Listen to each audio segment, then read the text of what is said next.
Fly fishing is a great hobby, and to give it an extra dimension, you can tie your own flies.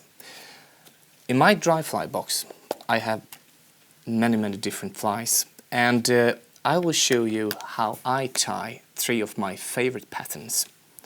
The first one is the lovely Royal Coachman Trude with its white calf wing.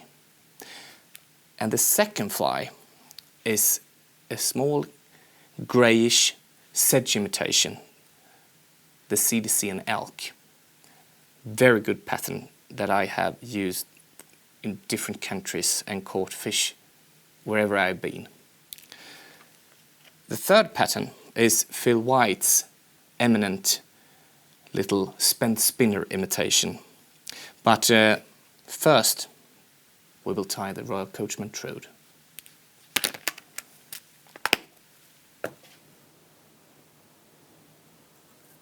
Start by covering the shank of the hook with tying thread.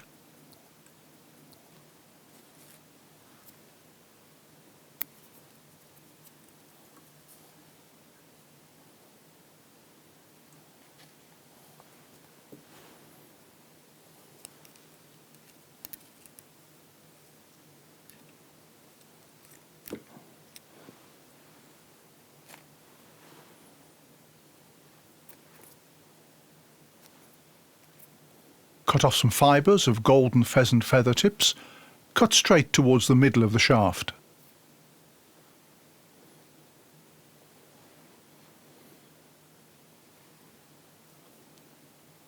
Fasten the fibres so that both the black crossbands are visible behind the shank of the hook.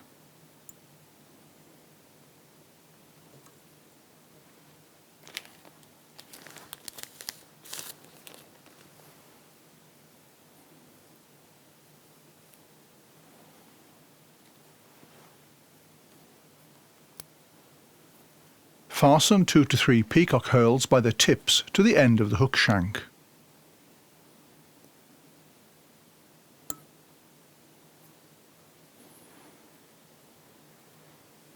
Turn the herl forward about 1/4 of the length of the shank.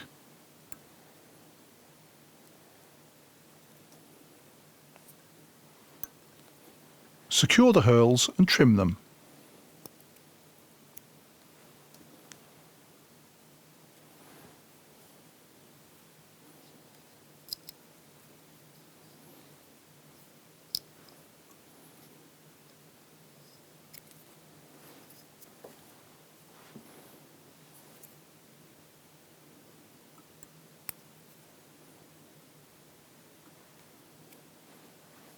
Fasten about 10 centimetres of thin floss silk in front of the peacock herl.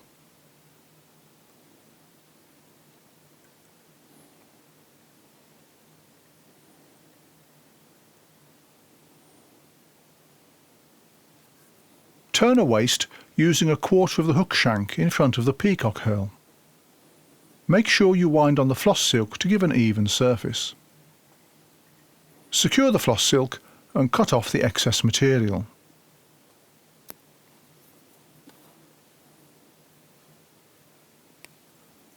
Fasten the peacock fibres at their narrowest end, just in front of the red waist.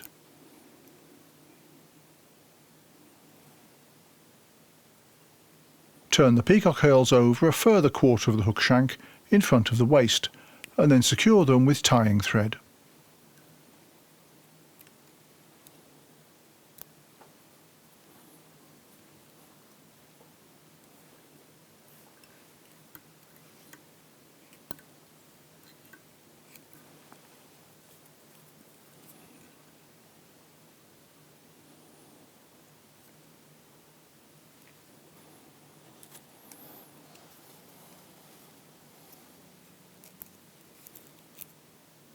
Cut off a small bunch of white calf hair.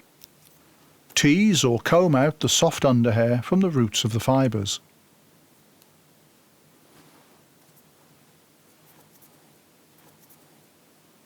To get the tips of the hairs to lie evenly, we use a hair stacker.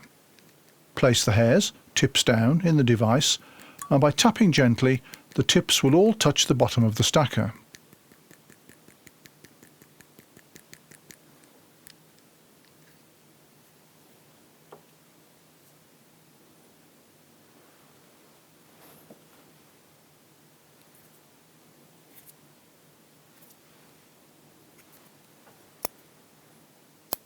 Take the fibres and place them over the body of the fly like a wing, so that the tips point back over the bend of the hook a little.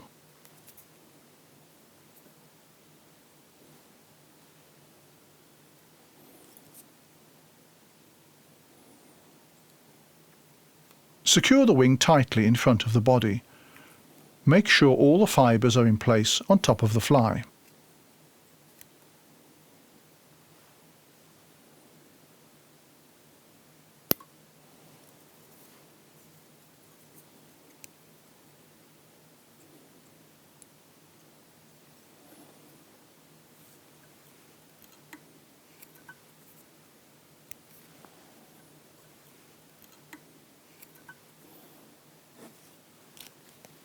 Find a good cock hackle. The colour we use is coachman brown, which is natural, so it has to be dyed.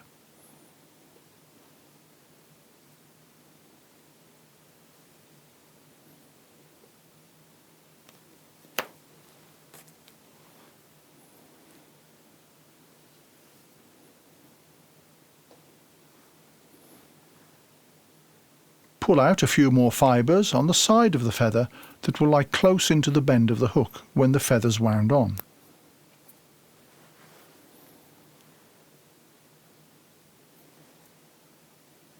Fasten the hackle behind the eye of the hook and secure it with a couple of diagonal turns of thread. Turn the shank of the feather back along the hook and then wind tying thread over it back towards the wing.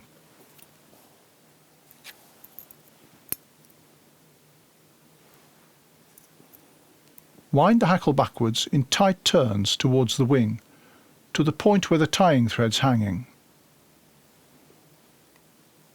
Secure the hackle just in front of the wing and then turn tying thread through the hackle all the way to the eye of the hook. Trim off the rest of the hackle tips and end with a whip finisher knot.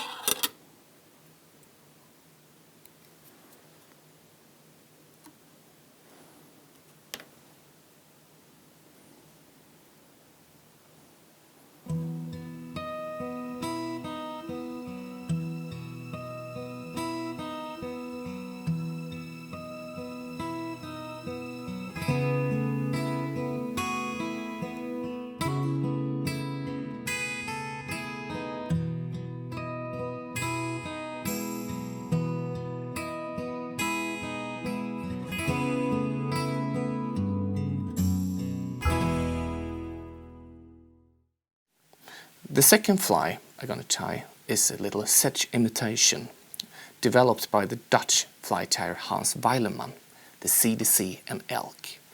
And that you can hear on the name, it requires two different materials. CDC, the lovely little grey feather that helps the fly to float so good. And the second material, either elk or deer. The hook I use is a very light dry fly metal to help the fly to float as high as possible over the stream.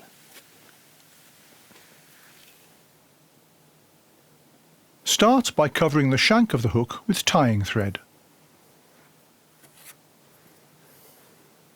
Choose a natural grey CDC feather with long even hackle fibres.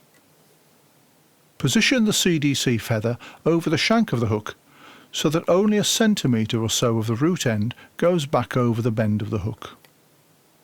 Make a couple of loose turns of thread over the whole CDC feather at the end of the shank. Pull the feather backwards so that as little of the feather as possible is extended over the shank of the hook in front of the turns of thread. Secure the feather by first pulling the turns of thread tight and then putting a locking turn under the tip of the feather. Wind the tying thread forward over about 3/4 of the shank of the hook.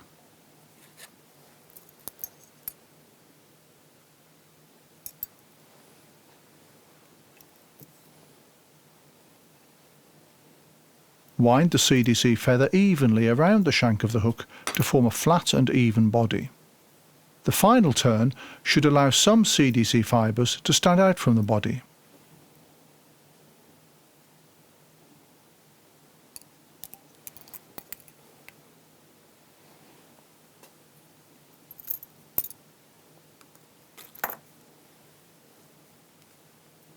Secure the feather and trim off the root end. Turn and secure the loose CDC fibres to make a small wing above the body.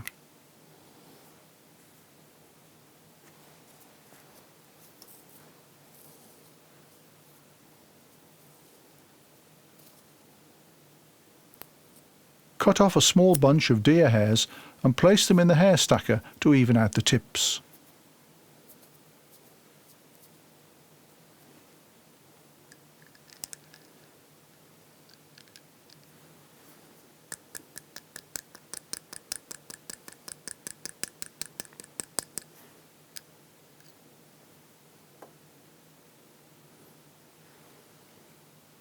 Take the fibres and place them over the body of the fly like a wing, so that the tips point back over the bend of the hook a little.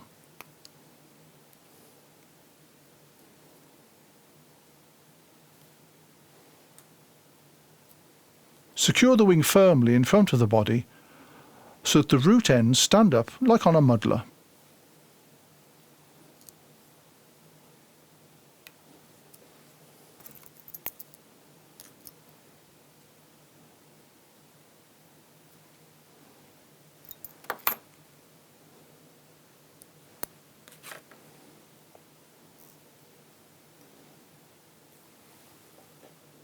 Trim off the root ends to form a small head.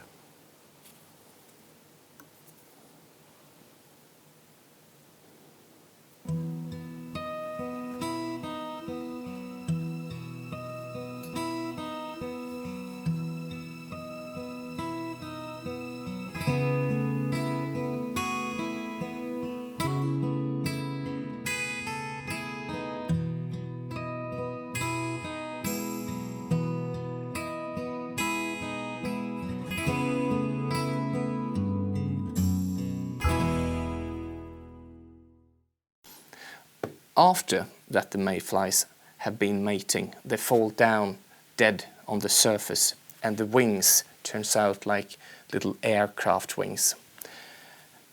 Phil White in Derbyshire have developed a very, very good imitation for this stage. So now we're going to tie the Phil White's spent spinner imitation.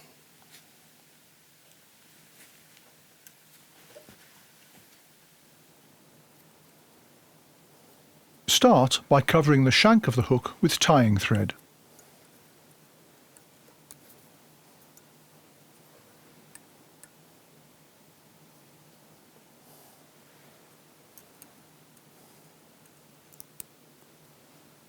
Pull out about a 10 cm length of uni-mono. Double over the thread and position it over the shank so that the loop points out behind the hook. Secure the loop with tying thread along the entire length of the shank. Cut open the loop and adjust the length of the tail using scissors.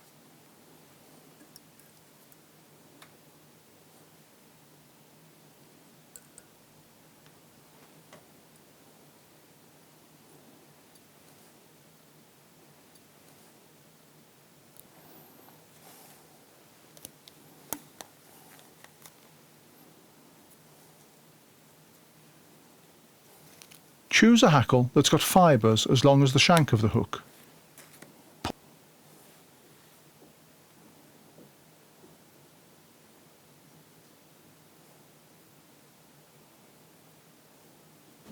Pull out a few more fibres on the side of the feather that will lie close into the bend of the hook when the hackle's wound on.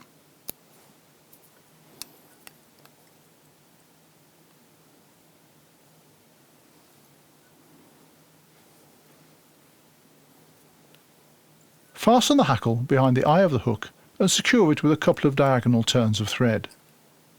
Bend back the root end of the hackle and secure it with tying thread. Turn the thread back to the bend of the hook.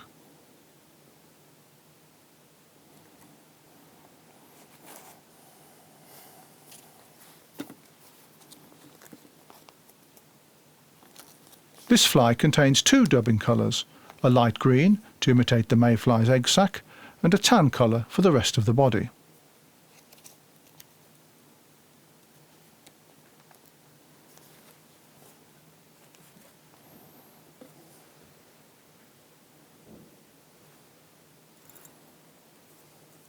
The egg sack's only 2 mm long, so use the smallest amount of dubbing so the fly won't be overdressed.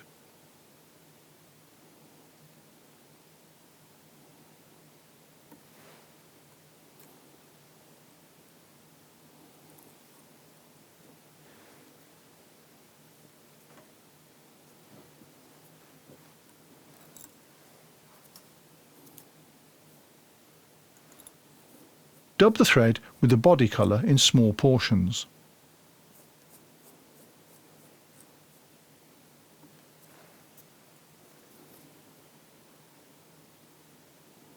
Wind the dubbing so the fly gets a tapered shape. The thorax should be a little thicker than the rest of the fly.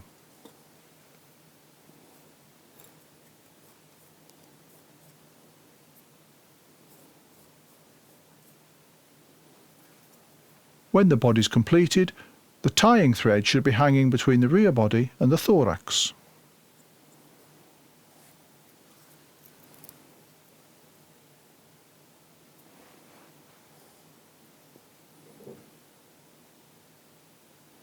Turn the hackle evenly back over the thorax.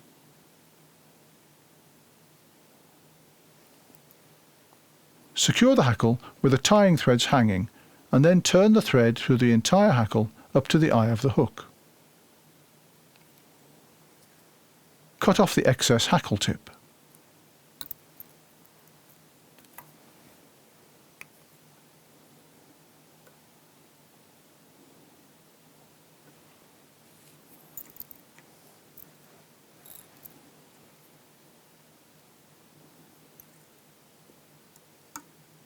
End the tying stage with a strong finishing knot behind the eye of the hook.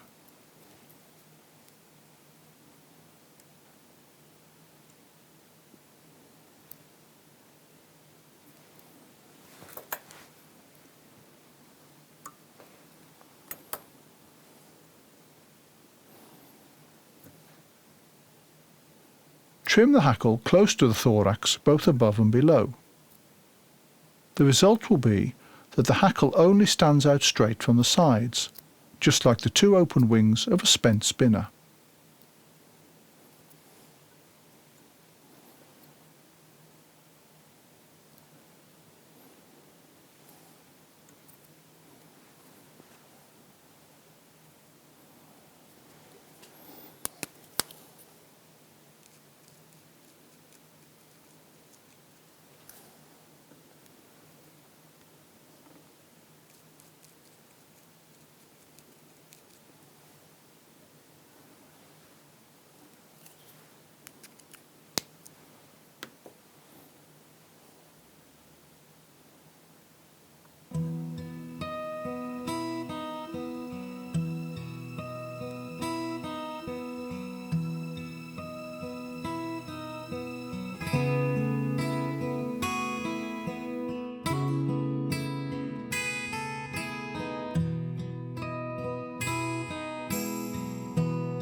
So, these were my 3 favorite dry fly patterns, and you have now seen how I tie them, what kind of techniques I use to make the hackles and the wings, and you have also seen what different type of materials I use.